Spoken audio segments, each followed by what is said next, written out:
హైదరాబాద్ లో సోమవారం భిన్న వాతావరణం చోటు చేసుకుంది.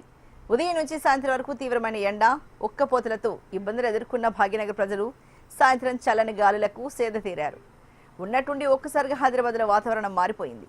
నిన్న సాయంత్రం నగరంలోని పలుచోట్ల చల్లని గాలులతో కూడిన వర్షం కురిసింది. ఒక్కసారిగా మేఘవృతమై ఉరుములు మెరుపులతో కూడిన భారీ వర్షం పడింది.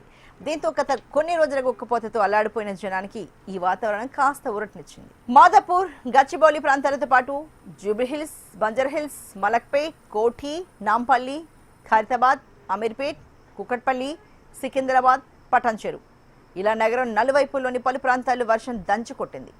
దీంతో రహదారులన్నీ జలమయమయ్యాయి. అటు డ్రైనేజీలు పొంగిపుర్లాయి. కొన్ని చోట్ల మోకాళ్లోతు నీరు చేరడంతో వాహనదారులు ఇబ్బందులు పడ్డారు. అకాల వర్షాల నేపథ్యంలో disaster response force teams alert అయ్యాయి. వర్ష ప్రభావిత ప్రాంతాల్లో సహాయక చర్యలు చేపట్టేందుకు ప్రత్యేక బృందాలు రంగంలోకి దిగాయి. మ్యాన్ హౌస్ దగ్గర నోటీస్ బోర్డులు పెట్టి ఎలాంటి ప్రమాదాలు జరగకుండా చర్యలు చేపట్టారు అధికారులు. ఇదిలా ఉంటే హైదరాబాద్తో పాటు తెలంగాణ వ్యాప్తంగా మరో 3 రోజుల పాటు భారీ వర్షాలు కురిసే అవకాశం ఉందని వాతావరణ శాఖ హెచ్చరించింది. బంగాళాఖాతంలో ఏర్పడిన వాతావరణ మార్పుల కారణంగా అకాల వర్షాలు కురుస్తున్నాయని స్పష్టం చేసింది. ఇక తెలంగాణ రాష్ట్రంలోని 13 జిల్లాలకు ఇప్పటికే ఆరెంజ్ అలర్ట్ జారీ చేశారు అధికారులు.